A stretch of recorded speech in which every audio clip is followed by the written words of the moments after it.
Hello friends, hi, welcome to the Harnas kitchen and blogs. ಇವತ್ತು ನಾನು ಇಡ್ಲಿ ಮತ್ತು ದೋಸೆಗೆ ಬ್ಯಾಟರ್ ಹೇಗೆ ಪ್ರಿಪೇರ್ ಮಾಡೋದು ಅಂತ ತೋರಿಸ್ಕೊಡ್ತೀನಿ. ನಾನು ಯೂಶಲಿ ಇಡ್ಲಿ ಮತ್ತು ದೋಸೆಗೆ ಒಂದೇ ಬ್ಯಾಟರ್ನ ಯೂಸ್ ಮಾಡ್ತೀನಿ. ಅದು ಹೇಗೆ ಮಾಡೋದು ಅಂತ ನೋಡೋಣ. ನಾನಿಲ್ಲಿ ಇಡ್ಲಿ ಅಕ್ಕಿ ಅಂತ ಏನು ಸಪ್ರೇಟಾಗಿ ತಗೋತಾ ಇಲ್ಲ, ನಾನು ರೇಷನ್ ಅಕ್ಕಿಯಲ್ಲೇ ಮಾಡ್ತೀನಿ ಇವಾಗಲೂ. ನಾನು ಈ ಗ್ಲಾಸಲ್ಲಿ 3 ಗ್ಲಾಸ್ ಅಕ್ಕಿಗೆ 1 ಗ್ಲಾಸ್ ಉದ್ದಿನಬೇಳೆನೇ ಹಾಕ್ಕೋತಾ ಇದ್ದೀನಿ. ಇದು ಕರೆಕ್ಟಾಗಿ ಬರುತ್ತೆ, ಇಡ್ಲಿ ಸಾಫ್ಟಾಗಿ ಪಫಿಯಾಗಿ ಬರುತ್ತೆ. ಇದನ್ನು ಒಂದು 5-6 ಸಲ ಚೆನ್ನಾಗಿ ತೊಳ್ಕೊಬೇಕು. ಇದನ್ನು ಚೆನ್ನಾಗಿ ತೊಳ್ಕೊಂಡ್ಮೇಲೆ 7ರಿಂದ 8 ಗಂಟೆಗಳ ಕಾಲ ಚೆನ್ನಾಗಿ ನೆನೆಯೋದು ಬಿಡಬೇಕು.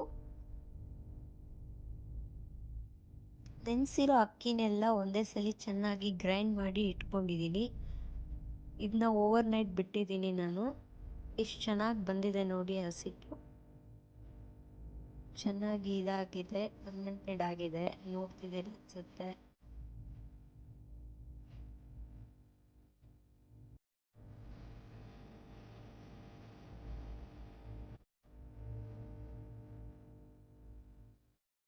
ನನಗೆ ಈ ಹಸಿಟ್ಟು 1 ವಾರಕ್ಕೆ ಬರುತ್ತೆ. ಇಡ್ಲಿ ದೋಸೆ ಪಡ್ಡು ಏನು ಬೇಕಾದರೂ ಹಾಕ್ಕೋಬೋದು, ತುಂಬ ಚೆನ್ನಾಗಿ ಬರುತ್ತೆ. 1 ವಾರ ಆಗುತ್ತೆ ನನಗೆ. ನಾನಿದನ್ನು ಸ್ವಲ್ಪ ಹಸಿಟ್ಟನ್ನ ತಗೊಂಡು ಹೀಗೆ ಇಡ್ಲಿ ಮಾಡ್ತಿದ್ದೀನಿ. ನೋಡಿ ಹೇಗೆ ಬರುತ್ತೆ ಅಂತ ತೋರಿಸ್ತೀನಿ.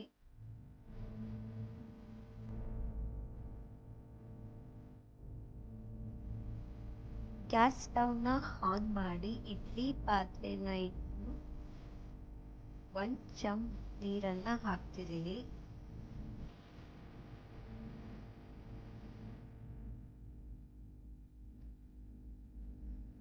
ನಂತರ ಇಡ್ಲಿ ಸ್ಟ್ಯಾಂಡ್ಗಳ ಒಳಗಡೆ ಇಟ್ಟು ನೀರನ್ನ ಕುದಿಸ್ಕೊತೀನಿ. ಹೀಗೆ ಮಾಡೋದ್ರಿಂದ ಇಡ್ಲಿನ ಬೇಗ ತೆಗಿಯಕ್ಕೆ ಈಸಿ ಆಗುತ್ತೆ.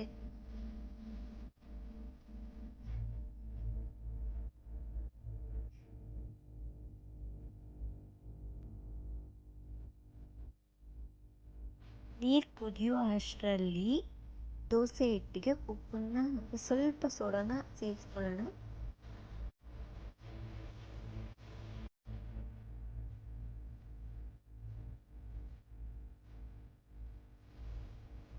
ಇದಕ್ಕೆ ರುಚಿಗೆ ತಕ್ಕಷ್ಟು ಉಪ್ಪನ್ನ ಸೇರಿಸ್ಕೊಳ್ಳಿ. ಪಿಂಚಷ್ಟು ಸೋಡಾನ ಸೇರಿಸ್ಕೊಳ್ಳಿ.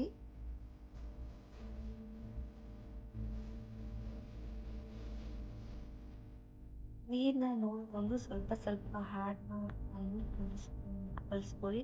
ತುಂಬ ಗಟ್ಟಿನೂ ಇರಬಾರ್ದು, ಹಾಗೆ ತುಂಬ ನೀರು ಹಾಕಬಾರ್ದು.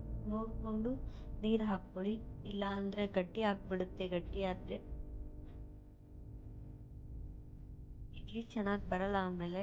ಹಾಗಾಗಿ ನೋಡ್ಕೊಂಡು ನೀರನ್ನ ಸೇರಿಸ್ಕೊಳ್ಳಿ. ತೆಳುವಾಗೂ ಮಾಡ್ಕೋಬೇಡಿ, ಗಟ್ಟಿಯಾಗೂ ಬೇಡ, ಒಂದೇ ಕನ್ಸಿಸ್ಟೆನ್ಸಿಯಲ್ಲಿ ನೋಡಿ.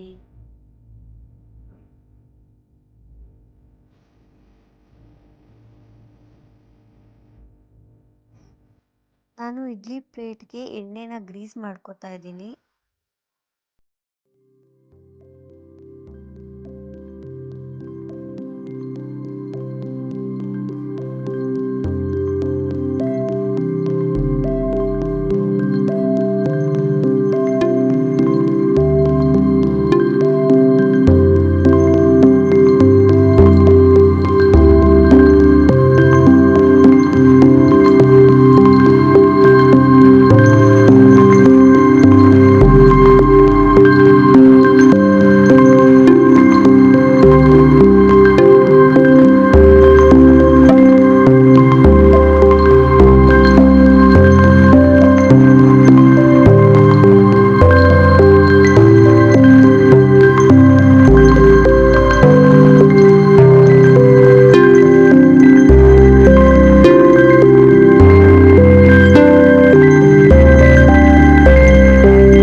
ಹಾಗೆ ಹುರ್ಕೊಂಡು ಹಸಿ ಮೆಣಸಿನ್ಕಾಯಿ, ಪುದೀನ, ಬೆಳ್ಳುಳ್ಳಿ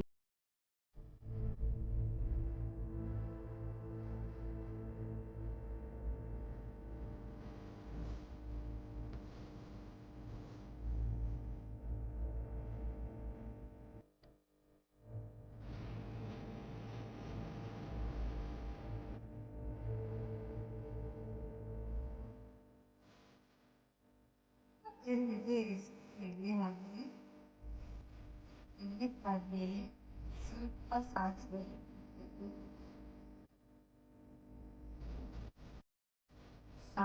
ಚಿಕ್ಕದ್ಮೇಲೆ ಸ್ವಲ್ಪ ಜೀರಿಗೆ ಹಾಕಿ ಬಿಡೋಣ. ರೆಡಿ ಆಗುತ್ತೆ.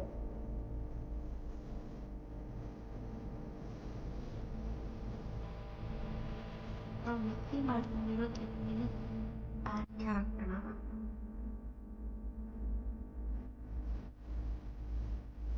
ಇಡ್ಲಿಗೆ ಚಟ್ನಿ ಸ್ವಲ್ಪ ನೀರಲ್ಲಿ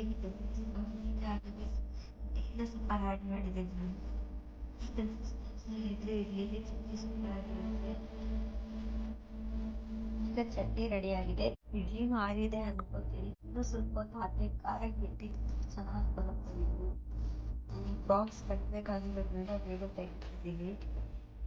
ಸೊ ಅದಕ್ಕೆ ತೆಗೆಯೋಕ್ಕೆ ಅಷ್ಟೇ. ಸ್ವಲ್ಪ ಆರಿದ್ಮೇಲೆ ಅದನ್ನು ಕ್ಲೀನಾಗಿ ಬಂದುಬಿಡುತ್ತೆ. ಆರಿದ್ಮೇಲೆ ತಗೊಳ್ಳಿ ಅರ್ಜೆಂಟ್ ಅಂತ ತೆಗಿತೀನಿ.